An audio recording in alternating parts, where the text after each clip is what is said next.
What happens when a nation tries to uh, redefine itself after a huge war? Hmm. Aiming for equality, but then it just runs smack into these old power structures, old prejudices. It's a massive question, isn't it? And that really sets the stage for what we're talking about today, Reconstruction in America. Exactly. A time that, well, it held so much promise, but also ended in some pretty heartbreaking betrayal. Hmm.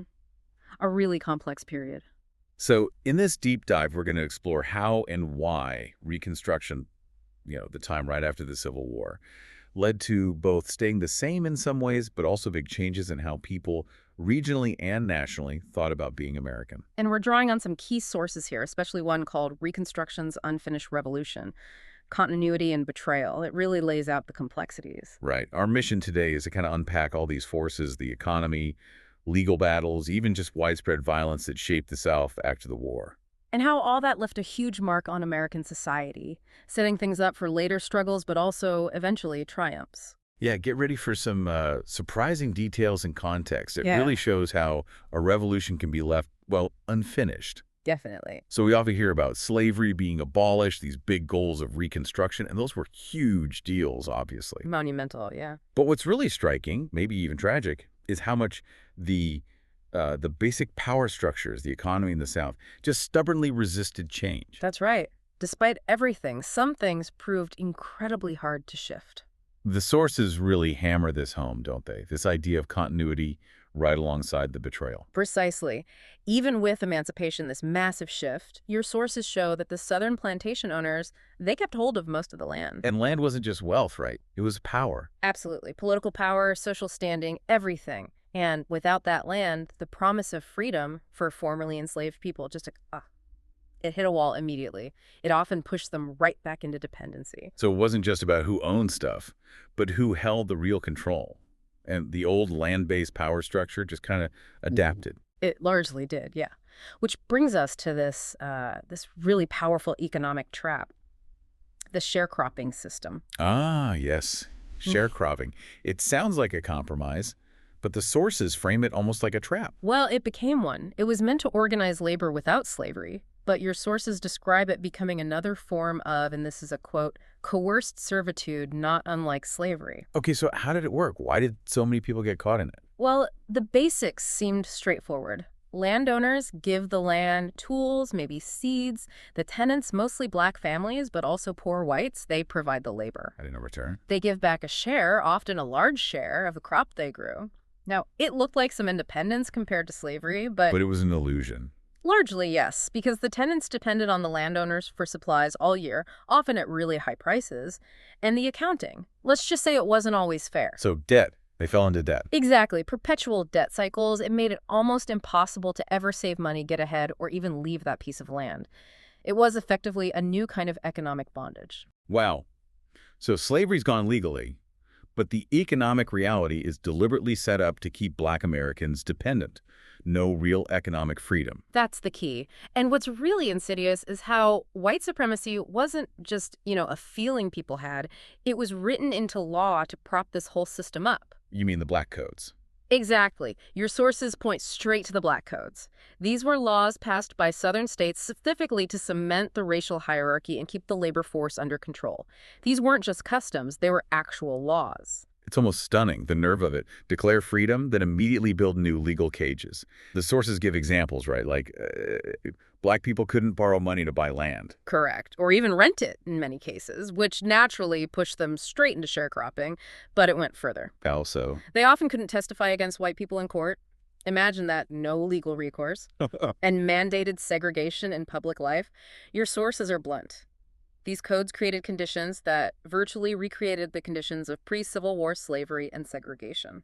it just makes you wonder, how can huge constitutional changes, like the 13th Amendment ending slavery, be so completely sidestepped at the state level? It really shows the power of local resistance against federal rules, even after losing a war. Yeah, a stark reminder that laws on paper don't always change reality on the ground, especially when local power fights back hard. Mm-hmm. So you have these landmark amendments, the 14th guaranteeing equal protection, the 15th giving black men the vote, but on the ground, A brutal pushback. A counter-revolution, really. And it Yeah. wasn't passive, it was active and often incredibly violent. This is where the systematic erosion of rights really kicks in, using violence and intimidation. Absolutely. Your sources specifically call out the Ku Klux Klan, founded around 1867, as a key part of this terror campaign. Their goal was simple: keep white supremacy going, undo Reconstruction.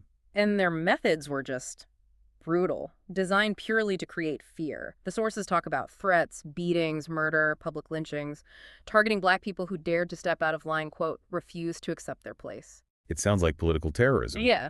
Using violence to control elections, scare black voters, scare white allies. That's exactly what it was. And there were horrific examples like the Camilla Massacre in 1868. What happened They're there? basically black citizens trying to exercise their new right to vote were violently attacked by white supremacists. A lethal message. Don't participate in politics. It just shows how fragile those new rights were when faced with that level of organized violence and often indifference from authorities. And it wasn't just mob violence. There were more systemic ways to control people, too. Like the convict leasing system. Yeah. The sources call that slavery under another name, which sounds chillingly accurate. It was incredibly cynical. Private companies could basically rent prison labor from the state. And how do they get so many prisoners? Well, southern states used those black codes and other new laws. They arrested African Americans for really minor things: vagrancy, breaking a contract, sometimes just being unemployed. It created a steady stream of cheap, forced labor. So the justice system itself becomes a tool for re-enslavement. Precisely. It reinforced the racial hierarchy, created huge economic inequality by subsidizing businesses with forced labor, and maintained social control. It's just layer upon layer of oppression: legal, economic, physical. But then, maybe the biggest betrayal. It came from the Supreme Court, the very place meant to uphold justice. That's a crucial piece your sources emphasize. The court played a huge role in rolling back Reconstruction. They essentially gave a federal stamp of approval to discrimination at the state level. How did they manage that with the new amendments in place? Through interpretation. Take the slaughterhouse cases in 1873. The court interpreted the 14th Amendment very narrowly. Narrowly how? They basically said most civil rights were controlled by the states, not the federal government. So the federal protections offered by the 14th Amendment, suddenly much weaker. It allowed discriminatory state laws to stand. Wow. So it just gutted the amendment's power to protect people nationwide. It directly undermined the whole point of Reconstruction's legal framework to provide national protection. It basically neutered a key part of the Constitution. So it wasn't just one bad ruling, it was a pattern, sending a message that the federal government wasn't going to strongly enforce these rights. It seems that way. And it definitely emboldened those who wanted to turn back the clock. Which must have continued with other cases. It did. Look at United States v. Cruikshank in 1876. That ruling weakened federal power even more. How so? It said the federal government couldn't prosecute private individuals for violating the civil rights of black people unless the state itself was involved. So if a mob attacked voters, but the state didn't do anything or was maybe even complicit, the federal government couldn't step in. Largely no. It made it incredibly hard to combat white supremacist violence and groups like the Klan. As the sources note, it emboldened them because federal prosecution became much less likely. So by the late 1870s, the energy for Reconstruction is just gone. It officially ends in 1877. Yeah. Why? Why did the North, after fighting a war over this, basically give up? Well, your sources point to shifting priorities up north.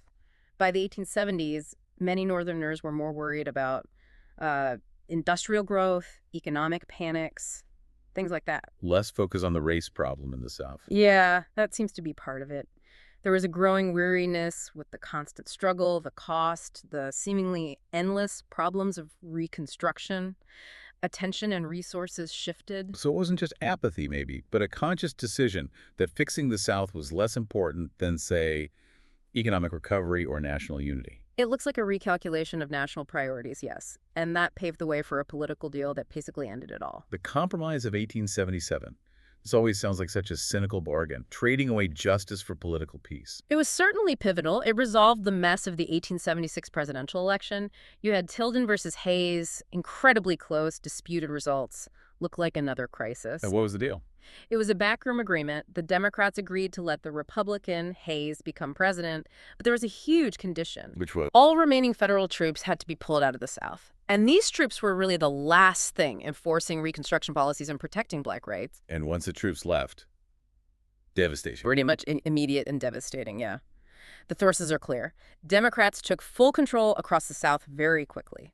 They started passing laws to disenfranchise Black voters, enforce segregation. Creating what the sources call an even bleaker reality for the Southern Black population left behind without any protection. Exactly. It ushered in the whole Jim Crow era that would last for nearly a century. It effectively wiped out most of the gains Reconstruction had made. A complete reversal, a Yeah. total abandonment, it feels like. But Yeah.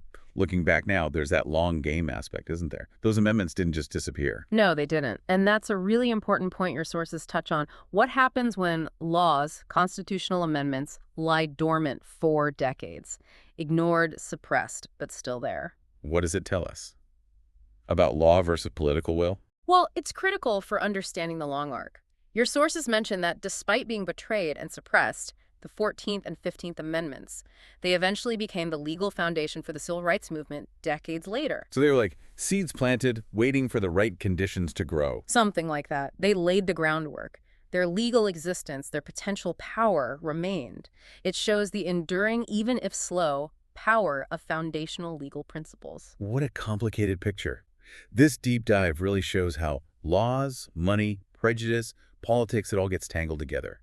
Reconstruction aimed high, a vision of a truly remade nation. But those forces of continuity, the pushback, the betrayal, they largely won in the short term, leaving this legacy of both progress and, well, profound setback. So for you listening, think about this. Those 14th and 15th Amendments, crushed on the ground for decades, but they didn't vanish. They stayed in the Constitution. A dormant seed, as you said, which eventually, finally, bloomed in the 20th century. So what does that eventual reawakening tell us about the long fight for justice? Maybe it suggests that legal principles, even when ignored or betrayed for ages, have this enduring power, perhaps even an inevitable one over the very long term. How the fight for their meaning is often a multi-generational struggle. Definitely something to mull over.